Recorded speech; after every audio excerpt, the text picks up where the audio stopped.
Good morning, dear students. It's me Atul Tyagi. This is class 11th physics. We are studying chapter first, that is physical world. Today we will start our video with a strong nuclear force. Dear students, जो strong nuclear force है वो basically protons और neutrons को nucleus के अंदर bind करके रखता है. ये स्ट्रॉन्गेस्ट फोर्स मैं आप लोगों को पहले बता चुका.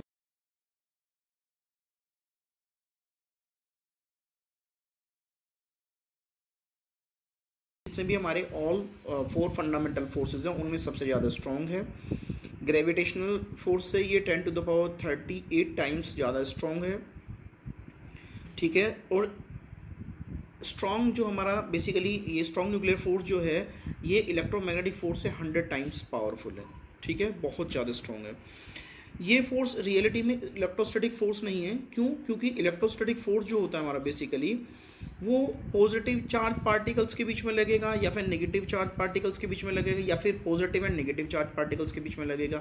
मीन्स कहने का है कि या तो मीन्स बेसिकली जो जिन पार्टिकल्स के बीच में इलेक्ट्रोस्टैटिक फोर्स वर्क करता है वो दोनों के दोनों चार्ज पार्टिकल्स होंगे. ठीक है.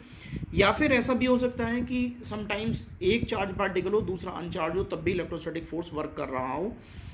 इसके बारे में आप थोड़ा बाद में पढ़ेंगे 12th स्टैंडर्ड में. हालांकि मैं इसके बारे में थोड़ा सा बता दूंगा, लेकिन जब इसके बारे में हम डिस्क्रिप्शन देंगे तब बात करेंगे. ठीक है. Today I will tell you. Okay, आज ही की वीडियो में इसे एक्सप्लेन कर दूंगा थोड़ा सा. ठीक है. अच्छा, इलेक्ट्रोस्टैटिक फोर्स नहीं है. क्यों? क्योंकि यदि इलेक्ट्रोस्टैटिक फोर्स होता तो न्यूक्लियस के अंदर प्रोटॉन एंड प्रोटॉन होते हैं, न्यूट्रॉन भी होते हैं. तो दो प्रोटॉन या फिर प्रोटॉन्स आपस में रिपेल करते हैं क्योंकि सेम चार्ज रिपेल करते हैं. तो जाहिर सी बात है यहाँ पर ये इलेक्ट्रोमैग्नेटिक फोर्स या फिर इलेक्ट्रोस्टैटिक फोर्स तो नहीं हो सकता. अब ग्रेविटेशनल फोर्स उससे बहुत छोटा होता है. ग्रेविटेशनल फोर्स आपको पता है इलेक्ट्रोस्टैटिक फोर्स के कंपैरिजन में ऑलमोस्ट नेग्लिजिबल होगा. तो इस सिचुएशन में वो इलेक्ट्रोस्टैटिक फोर्स को ओवरकम नहीं कर सकता. तो जाहिर सी बात है कोई और फोर्स है जो इन प्रोटॉन्स को आपस में बाइंड किए हुए है, जो प्रोटॉन्स और न्यूट्रॉन्स को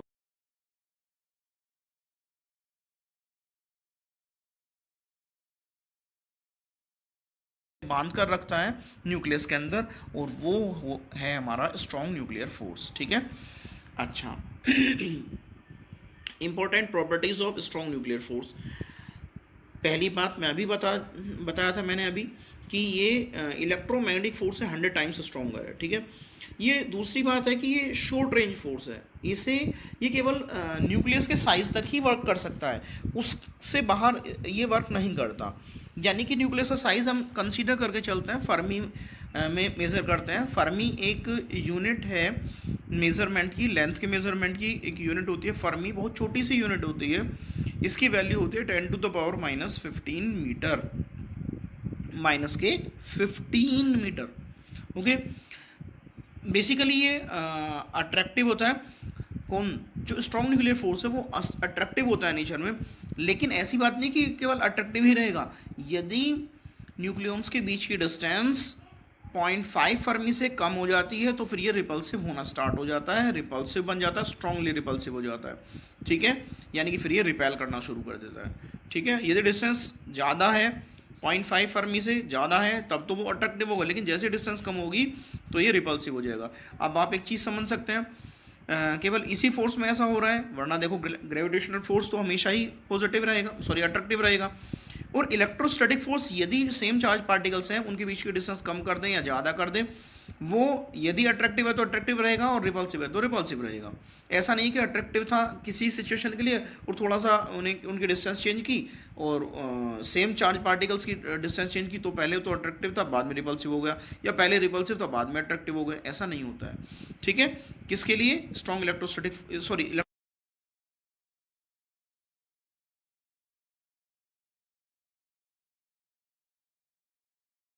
तब तो वो अट्रैक्टिव होगा, लेकिन इससे कम होने पर वो रिपल्सिव हो जाएगा. ये नॉन सेंट्रल फोर्स है. मैं सेंट्रल फोर्स के बारे में बता चुका हूँ, तो जाहिर सी बात है उसका अपोजिट हो गया हमारा नॉन कंजर्वेटिव फोर्स है. ये भी मैं बता चुका हूँ आपको, कंजर्वेटिव फोर्स के बारे में डिफाइन कर चुका हूँ.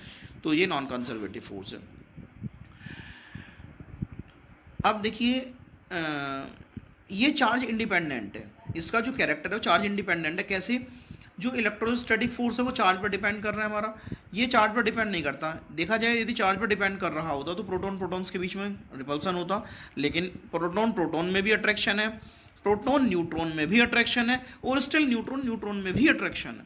ठीक है, बात समझ में आ रही नहीं आ रही है? हाँ, वो कब है वो, यदि वो 0.5 फर्मी से डिस्टेंस ज़्यादा है, और यदि ये कम हो गई तो फिर यही रिपल्सिव बन जाता है फोर्स। ठीक है, एग्जाम्पल्स हमारे न्यूक्लियर फोर्स के हमारा क्या है? न्यूक्लियर फोर्स हमारा हमको पता है स्ट्रॉन्गेस्ट फोर्स है नेचर में, और इसीलिए ये प्रोटॉन्स प्रोटॉन्स जो रिपल्सिव फोर्स क्रिएट करेंगे, यदि इलेक्ट्रोस्टैटिक फोर्स की बात करें तो रिपल्सिव फोर्स क्रिएट करेंगे आपस में एक दूसरे पर, क्योंकि दोनों सेम चार्ज वाले हैं, लेकिन उनको भी ये बांध कर रखता है। ठीक है, और जब उन्हें बांध के रखता है तो न्यूक्लियस हमारा न्यूक्लियाई जो है हमारा वो एग्जिस्ट करता है, और इसी के कारण हमारा एटम भी हमारा एग्जिस्ट करता है, और जब एटम एग्जिस्ट करता है तो ऑब्वियसली मैटर एग्जिस्ट करता है, और मैटर एग्जिस्ट कर रहा है तो हमारा यूनिवर्स भी एग्जिस्ट कर रहा है। ठीक है, रेडियो एक्टिविटी, क्योंकि हमने पढ़ा है बेसिकली रेडियो एक्टिविटी के बारे में बात मत करते हैं, पहले यूनिवर्स की बात कर लेते हैं। हमको पता है कि बेसिकली मैटर एग्जिस्ट कर रहा है, इसीलिए यूनिवर्स एग्जिस्ट कर रहा है। यस, क्योंकि हर एक चीज़ हमारी स्टेबल है, क्योंकि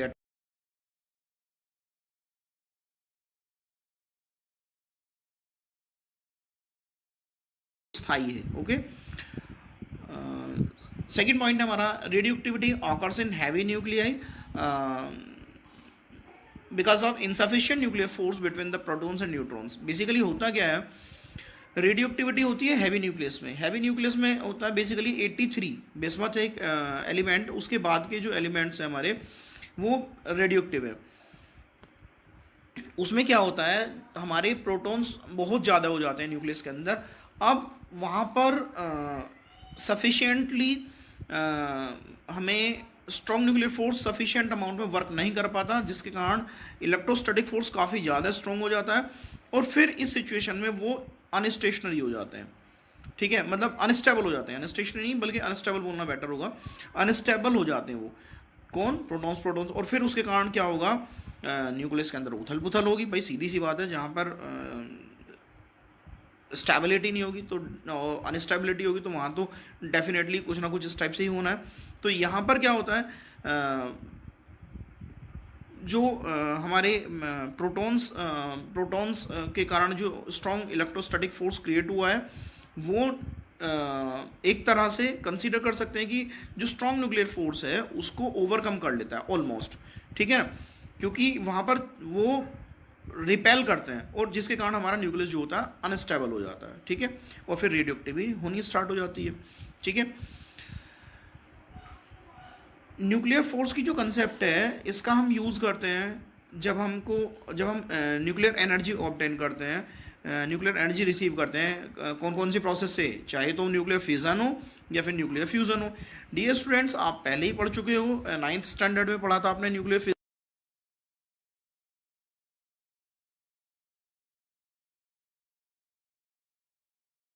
हो जाता है छोटे छोटे न्यूक्लियस में, ताकि वो स्टेबल हो सके। ठीक है, इस प्रोसेस में बहुत सारी जो एनर्जी है वो इवॉल्व होती है। न्यूक्लियर फ्यूज़न क्या है, फ्यूज़न आपने पढ़ा है अमीबा फ्यूज़न का मतलब, फ्यूज़ का मतलब जुड़ना। ठीक है, फ्यूज़न का मतलब है, फ्यूज़ का मतलब क्या होता है, जुड़ना। तो जब हमारे टू लाइट एलिमेंट के न्यूक्लियाई आपस में कंबाइन हो जाते हैं, और कॉम्बिनेशन के बाद एक थोड़ा सा उनकी कंपेयर में जो हमारे पहले रिएक्टेंट्स थे एक तरह से, उनकी कंपेयर में एक थोड़ा सा हैवी न्यूक्लियस क्रिएट करते हैं, तो इस सिचुएशन में भी अमाउंट काफ़ी सारी एनर्जी रिलीज होती है। इस प्रोसेस को हम बोलते हैं न्यूक्लियर फ्यूज़न। ध्यान रखने की बात है, स्ट्रॉन्ग न्यूक्लियर फोर्स हमारा इलेक्ट्रॉन्स पर वर्क नहीं करता। क्यों नहीं करता, उसका रीज़न है क्योंकि इलेक्ट्रॉन्स हमारे न्यूक्लियस से बाहर होते हैं, और न्यूक्लियर फोर्स जो होता है हमारा बेसिकली न्यूक्लियस के अंदर होता है। ठीक है, वीक न्यूक्लियर फोर्स, ये भी माइक्रोस्कोपिक फोर्स है, और ये भी न्यूक्लियस के ही रेंज में वर्क करता है, न्यूक्लियस की रेंज में ही वर्क करता है। अब बेसिकली जैसा अभी बताया गया था कि जब रेडियो एक्टिविटी होती है हमारी, तो रेडियो एक्टिविटी जो फिनोमेना होती है तो उसमें क्या होता है हमारा, वहाँ पर रेडियो एक्टिविटी जो फिनोमेना होती है वहाँ पर हमारा वीक न्यूक्लियर फोर्स अपना रोल प्ले करता है, ठीक है। असल में जब सब एटॉमिक पार्टिकल्स जो हमारे न्यूक्लियस के अंदर हैं, जैसे कि हमारा प्रोटॉन है, न्यूट्रॉन है, डीके होना स्टार्ट हो जाते हैं या ब्रेक हो जाते हैं और स्मॉल पार्टिकल में, तो उससे क्या होता है, हमारा एनर्जी का रेडिएशन होना स्टार्ट हो जाता है, एनर्जी निकल,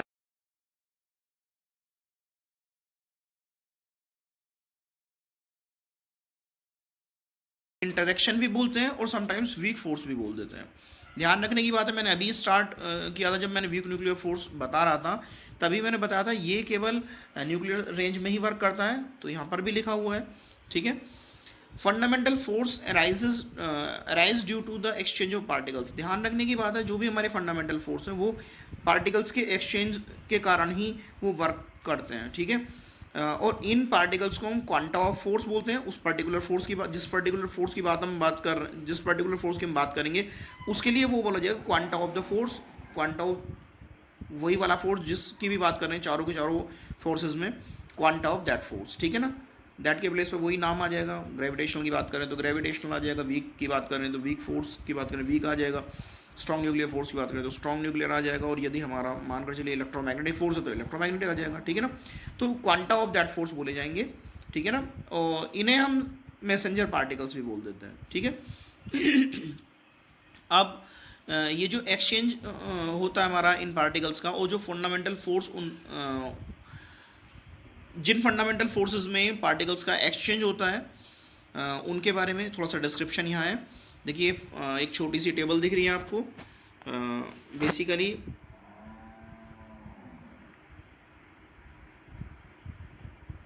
देखिए यहाँ पर आपको दिख रहा होगा, ये ग्रेविटेशनल फोर्स है, इसका इसके लिए ग्रेविटेशनल फोर्स के लिए जो रिस्पॉन्सिबल है वो कौन है, ग्रेविटाउंस है, ठीक है। ग्रेविटेशनल फोर्स हमारा सभी पार्टिकल्स में वर्क करेगा, चाहे वो कोई भी हो। इसकी रेंज कितनी होती है, इनफाइनाइट, ठीक है, इन्फिनिटी होती है, कहीं भी वर्क कर सकता है। इसके लिए हमने जो रेशो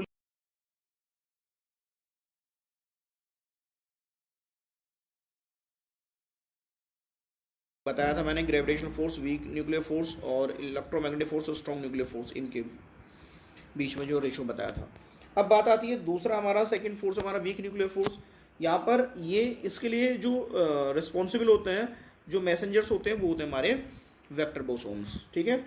ये एलिमेंट्री पार्टिकल्स में वर्क करता है, यानी कि इलेक्ट्रॉन्स है, प्रोटॉन्स हैं, न्यूट्रॉन्स हैं, इनके बारे में इन पर वर्क करता है हमारा वीक न्यूक्लियर फोर्स। और इसकी जो रेंज है, न्यूक्लियर रेंज है, अभी बताया गया था, दैट इज 10⁻⁻15 मीटर, ठीक है। इलेक्ट्रोमैग्नेटिक फोर्स की बात करते हैं, हाँ सॉरी उससे पहले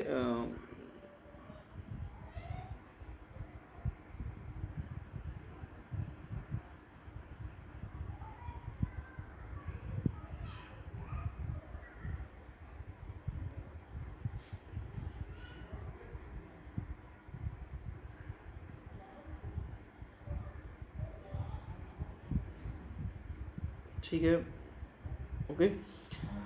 सो स्ट्रॉन्ग न्यूक्लियर, हाँ इसकी जो वैल्यू है हमारी वीक न्यूक्लियर फोर्स की, यदि ग्रेविटेशनल फोर्स से ये 10⁻25 टाइम्स स्ट्रॉन्गर होता है।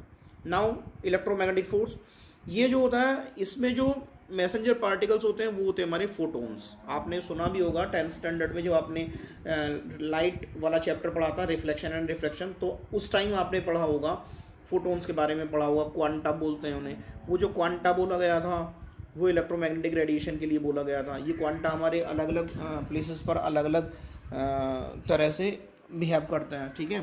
यहाँ पर हम इसे बोलते हैं फोटोन्स बोलते हैं, क्वांटा बोल दो, फोटोन्स बोल दो, ठीक है। ये जो इलेक्ट्रोमैग्नेटिक फोर्स है ये तभी वर्क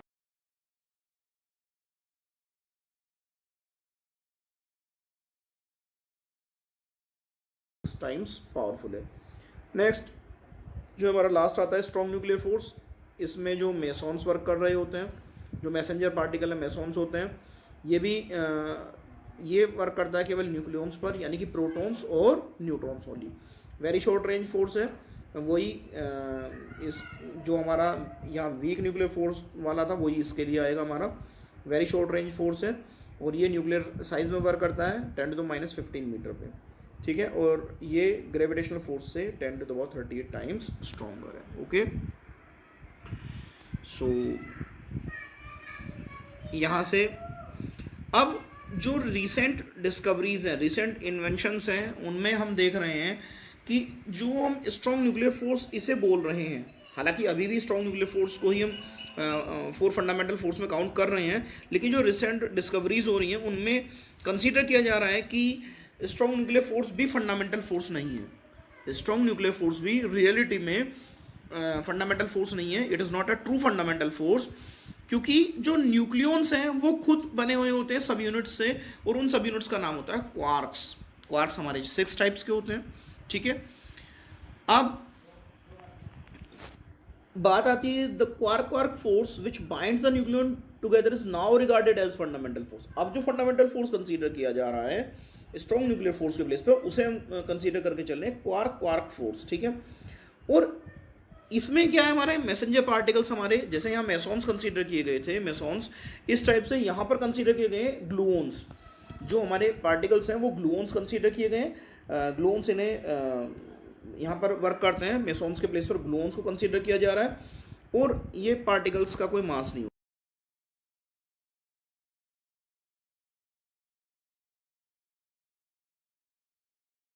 फोर्सेस हैं, डिफरेंट फोर्सेस लगे हुए हैं, ठीक है। तो कुछ फिजिकल क्वांटिटीज़ हमारी हमेशा कांस्टेंट रहती हैं, यानी कि वे चेंज नहीं होती टाइम के साथ साथ। ऐसी क्वांटिटीज़ को हम बोलते हैं कंजर्व क्वांटिटीज़, क्योंकि उनमें कोई चेंज नहीं हो रहा, ठीक है। और जो लॉज इन्हें गवर्न करते हैं उन्हें हम बोलते हैं कंजर्वेशन लॉज, ठीक है। बेसिकली हमारे फिजिक्स में 14 कंजर्वेशन लॉज हैं, ठीक है, लेकिन हमारे सिलेबस में 4 कंजर्वेशन लॉज ही स्टडी किए जाएंगे 11th एंड 12th में, और बेसिकली 3 किए जाएंगे 11th में, और 4th जो है हमारा 12th में किया जाएगा। तो पहला है हमारा law of conservation of linear momentum, ठीक है। दूसरा क्या है हमारा, पहला था हमारा law of conservation of linear momentum, दूसरा क्या है हमारा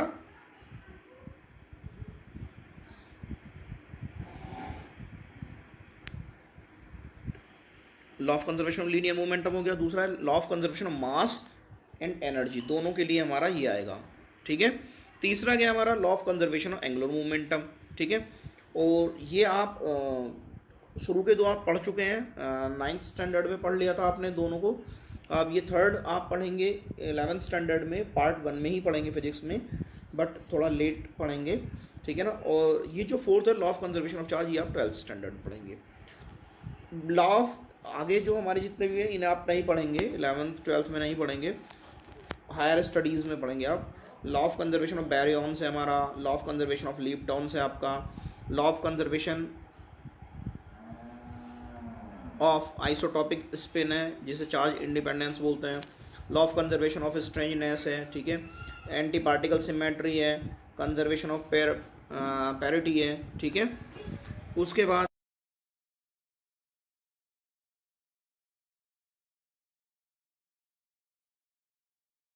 इनवेरिएंस है, ठीक है। उसके बाद आता है सीपीटी इनवेरिएंस है, उसके बाद टाइम रिवर्सल इनवेरिएंस है, और लास्ट जो है हमारा कंजर्वेशन ऑफ चार्म है, ठीक है। सो ये हमारे कंजर्वेशन लॉज हैं। अच्छा, ज़रूरी नहीं है कि जो कंजर्वेशन लॉज हम पढ़ रहे हैं वो सभी के लिए ट्रू हों, ठीक है, ऐसा कोई ज़रूर नहीं है। कुछ कंजर्वेशन लॉज हमारे किसी एक फंडामेंटल फोर्स के लिए ट्रू होंगे लेकिन दूसरे के लिए नहीं होंगे, ठीक है ना। कुछ कंजर्वेशन लॉज हमारे किसी एक फंडामेंटल फोर्स के लिए तो सही होंगे लेकिन दूसरे के लिए ना हो, ठीक है। नेक्स्ट है हमारा law of conservation of energy. हमको पता है एनर्जी को ना क्रिएट कर सकते हैं ना ही डिस्ट्रॉय कर सकते हैं, लेकिन हाँ इसे ट्रांसफॉर्म कर सकते हैं एक फॉर्म से दूसरी फॉर्म में। आप 9th स्टैंडर्ड में पढ़ चुके हो, ऐसे डेफिनेशन याद कर सकते हैं, या फिर आपको ऐसे भी कर सकते हैं, टोटल एनर्जी किसी भी आइसोलेटेड सिस्टम की हमेशा कांस्टेंट रहेगी। एग्जांपल ले लीजिए, मानकर चलिए यहाँ पर एक एग्जांपल दिया जा रहा है, when a body falls freely under gravity it's potential energy gradually change into kinetic energy but the total mechanical energy, kinetic energy, potential energy remain constant. मानकर चलिए ये हमारी यहाँ कोई बॉडी रखी हुई है, ठीक है, यहाँ पर कोई बॉडी रखी हुई है और ये यहाँ पर रखी हुई है, ये हाइट है हमारी h, ठीक है। अब ये बॉडी जब यहाँ वहाँ पर केवल इसकी पोटेंशियल एनर्जी है, ये होगी इसका मास यदि m है, इसका मास यदि m है तो ये होगी mgh, ठीक है। तो यहाँ पर आएंगे, हाइट कुछ कम हो जाएगी, लेकिन इस ड्यूरेशन में ये यहाँ पर रेस्ट में रखी थी, यहाँ पर कुछ मोशन आएगी तो यहाँ काइनेटिक एनर्जी और पोटेंशियल एनर्जी पहले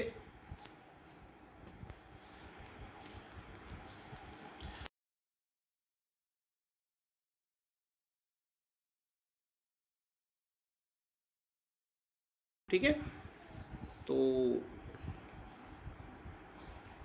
ठीक है, अच्छा यहाँ पर आएगी, बस टच करने से ठीक पहले, अर्थ सरफेस को टच करने से पहले केवल काइनेटिक एनर्जी होगी, पोटेंशियल एनर्जी को आप जीरो कंसीडर कर सकते हैं, ठीक है। तो कांस्टेंट रहनी है सारी की सारी सिचुएशंस में, ठीक है। Law of conservation of linear momentum, यदि कोई एक्सटर्नल फोर्स नहीं लगा हुआ है किसी सिस्टम पर तो लीनियर मोमेंटम हमेशा कांस्टेंट रहता है। ये आप पहले पढ़ चुके हो 9th स्टैंडर्ड में। एग्जांपल है, जब कोई राइफल से आप बुलेट को फायर करते हैं तो क्या होता है, फायरिंग से पहले क्या होता है, वो बुलेट भी और राइफल भी दोनों रेस्ट में है, तो लीनियर मोमेंटम क्या होगा हमारा, ज़ीरो रहता है। लेकिन जब आप बुलेट को फायर कर देते हैं तो क्या होता है, जाहिर सी बात है बुलेट को एक काफ़ी स्पीड मिल जाती है, काफ़ी वेलोसिटी होती है उसकी। अब बुलेट यदि इधर जा रही है तो जो वो है हमारा राइफल वो इधर जाएगा, ठीक है। यदि बुलेट इधर जा रही है तो राइफल हमारा ऐसे इधर जाएगा, तो ओवरऑल नेट वैल्यू जो होगी हमारी, इसकी वेलोसिटी बहुत ज़्यादा होगी, ठीक है। वेलोसिटी हाई होती है लेकिन मास तो बहुत थोड़ा होता है बुलेट का, इसका मास ज़्यादा होता है, मास काफ़ी ज़्यादा होता है लेकिन वेलोसिटी थोड़ी कम होती है। ओवरऑल जो होगा हमारा, इनका प्रोडक्ट और इसका प्रोडक्ट इक्वल रहेगा, ठीक है। डायरेक्शन अपोजिट है, ठीक है। मोमेंटम कैसी क्वांटिटी हमारी, वेक्टर क्वांटिटी, तो ओवरऑल वैल्यू क्या हो जाती है, ज़ीरो, ठीक है। Clear. So law of conservation of angular momentum, angular momentum आप इसी क्लास में 11th में ही फर्स्ट वॉल्यूम में ही पढ़ेंगे फिजिक्स में, लेकिन बाद में पढ़ेंगे थोड़ा सा, ठीक है। अभी आपको इतना ही काफ़ी है समझाने के लिए। जैसे कि हमारी कोई बॉडी होती है, यदि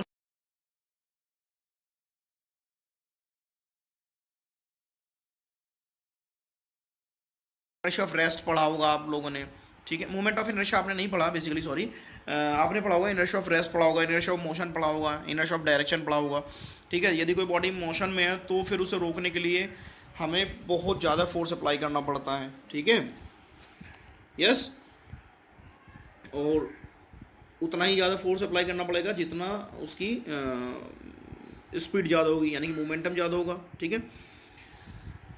अब यदि कोई बॉडी घूम रही है, गोल गोल घूम रही है, तो आपने कई बार देखा होगा जब आप गोल गोल घूमने लगते हो, हाथ फैलाकर गोल गोल घूमने लगते हो, ऐसे ऐसे, देखिए कैसे, ये आप हैं, ठीक है, और ये आपने अपने हाथ फैला रखे हैं और आप गोल गोल घूम रहे हो ऐसे करके, ठीक है। तो जब आप गोल गोल घूम रहे होते हो तो फिर आप थोड़े टाइम बाद क्या होता है, आप रुकना चाहते हो और आपसे कोई सडनली बोले कि एक साथ रुक जाओ, स्टॉप, तो आप नहीं रुक पाते हो। क्यों? क्योंकि यहाँ पर हमारा एंगुलर मोमेंटम वर्किंग में आ जाता है। खैर देखते हैं कैसे, पहले हम समझते हैं। A body rotating about its axis as rotational inertia, उसका रोटेशनल इनर्शिया होगा, ठीक है, उसे मोमेंट ऑफ इनर्शिया कहते हैं हम, ठीक है। ये आप पढ़ेंगे, तभी पढ़ेंगे जब एंगुलर मोमेंटम वगैरह पढ़ेंगे, ठीक, उससे पहले, ठीक है। और इससे जो एसोसिएटेड मोमेंटम है, इससे जो जुड़ा हुआ है मोमेंटम, लिंक है, उसे ही हम एंगुलर मोमेंटम बोलते हैं, ठीक है।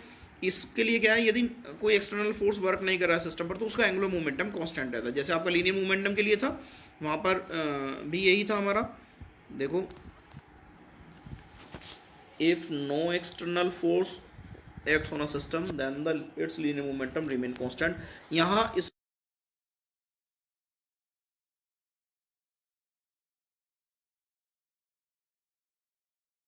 then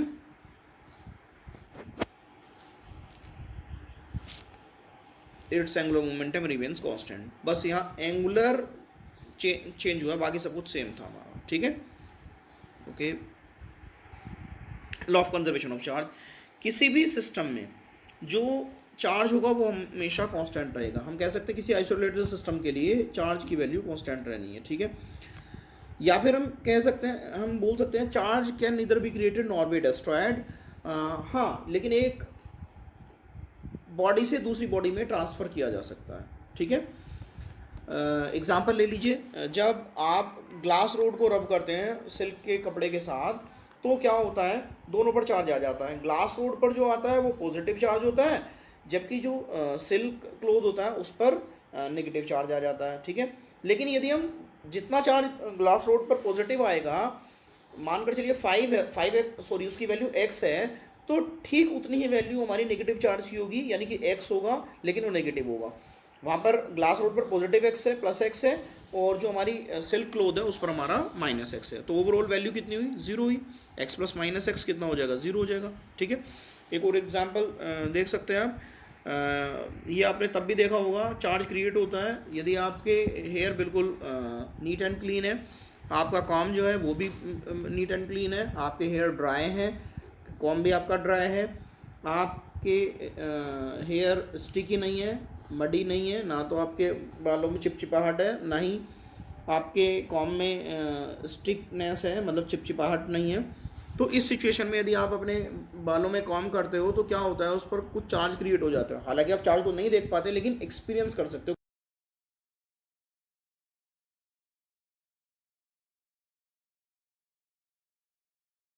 यदि पेपर के 20 पीसीस पड़े हुए हों या कोई छोटा मोटा स्ट्रॉ वगैरह हो तो वो चिपक जाते हैं, क्लिनज कर जाते हैं उससे, किससे, कॉम से। वो यही रीज़न है, ठीक है।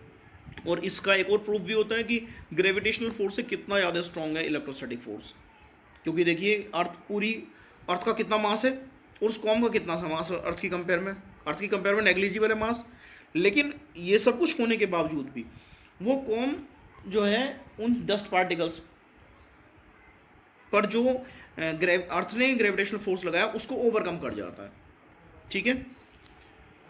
अब ये एक्स्ट्रा पॉइंट्स आप इन्हें पढ़ लीजिएगा, ठीक है। ये आपके सिलेबस में इसका कोई वो नहीं है, ये तो मैंने एक्स्ट्रा लिखवा दी है, ठीक है। लेकिन फिर भी देख लेते हैं। कंजर्वेशन लॉ जो है केवल एक हाइपोथेसिस है, मीन्स एक कल्पना है, ये ऑब्जर्वेशन और एक्सपेरिमेंट्स पर बेस्ड होती है, ठीक है। इसको प्रूफ नहीं किया जा सकता, ये केवल वेरीफाई की जा सकती है या फिर डिस्प्रूव कर सकते हैं, ठीक है। वो भी कब, एक्सपेरिमेंट्स करने के बाद। जब कोई बॉडी कंजर्वेटिव फोर्स में मूव करेगी तो उसकी टोटल मैकेनिकल एनर्जी कंजर्व रहेगी, ठीक है। लेकिन यदि नॉन कंजर्वेटिव फोर्स है, जैसे कि फ्रिक्शन है, एयर रेजिस्टेंस है, मैकेनिकल, तो उस फ्रिक्शन है या एयर रेजिस्टेंस है तो वहाँ पर मैकेनिकल एनर्जी कंजर्व नहीं होती, ये चेंज हो जाती है, हीट में चेंज हो या फिर साउंड में चेंज हो या और किसी तरीके से भी ये चेंज हो सकती है, ठीक है। मैकेनिकल एनर्जी जो होगी हमारी कंजर्व रहेगी, चाहे वो एक्सेलरेशन हमारा चाहे तो वो कांस्टेंट एक्सेलरेशन हो या फिर वेरिएबल यानी कि चेंज होता रहे टाइम टू टाइम, कोई फर्क नहीं पड़ता। यदि मैकेनिकल एनर्जी कंजर्व है तो कंजर्व रहनी है, ठीक है। मैकेनिकल एनर्जी कंजर्व रहेगी, एक्सेलरेशन चाहे आपका कांस्टेंट है या फिर आपका कांस्टेंट नहीं है, मींस वेरिएबल है, ठीक है। टोटल एनर्जी जो यूनिवर्स की होती है वो हमेशा कांस्टेंट रहेगी। और सच में देखा जाए तो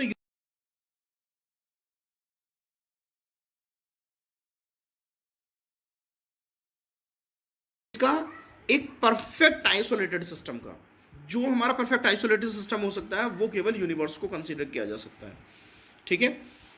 एल्बर्ट आइंस्टीन ने मास एनर्जी के बारे में बताया था, मास और एनर्जी के बारे में बताया कि इंटर कन्वर्टिबल है, यानी कि एक दूसरे में चेंज हो सकते हैं। इन 1905 में उसने बताया था, उन्होंने बताया था कि मास एनर्जी इक्विवेलेंस एक उन्होंने प्रिंसिपल दिया और उसी के बेसिस पर एक फार्मूला दिया। वो जो फार्मूला था E इक्वल्स टू mc² था, ठीक है। ये जो आपको दिख रहा है ये E इक्वल्स टू mc² है, ठीक है। ये 2 जो लिखा हुआ है स्क्वायर है, ठीक है ना। c क्या है, स्पीड ऑफ लाइट, कब, वैक्यूम में, means a place where nothing present, जो वहाँ पर कुछ भी नहीं है, एयर वगैरह कुछ नहीं है, वहाँ वैक्यूम है, ठीक है। अच्छा, मास को कन्वर्ट किया जा सकता है एनर्जी में, ठीक है। इसलिए law of conservation of energy के साथ मास को भी इंक्लूड करते हैं। मैंने स्टार्टिंग में ये दिखाया था आपको, मास एंड एनर्जी लिखा हुआ दिखाया था, ये देखिए जब मैंने 14 कंजर्वेशन लॉज बताए थे तो उस सिचुएशन में मैंने आपको दिखाया था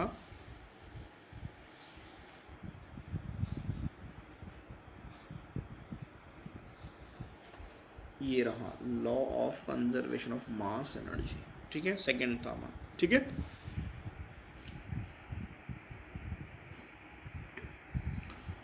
न्यूट्रिनो हमारा एक एलिमेंट्री पार्टिकल है जिसका रेस्ट मास जीरो होता है, ठीक है, और चार्ज भी इस पर जीरो होता है, कोई चार्ज नहीं होता है यानी इस पर। एलिमेंट्री पार्टिकल्स के ग्रुप्स हैं तो उनमें हम कुछ पर्टिकुलर टाइप के जो हमारे एलिमेंट्री पार्टिकल्स हैं उनके किसी ग्रुप को तो हम बैरियॉन्स बोलते हैं, किसी को मेसॉन्स बोलते हैं, कुछ लेप्टॉन्स होते हैं हमारे, ठीक है।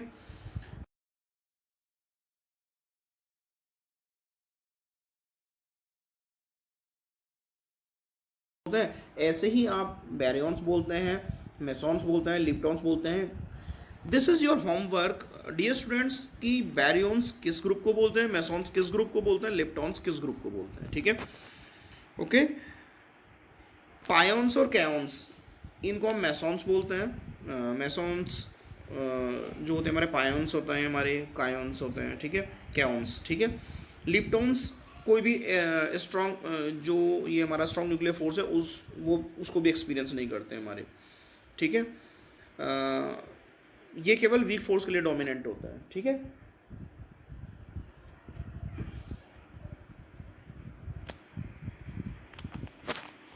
Okay, that's all for the day, thank you, have a nice day.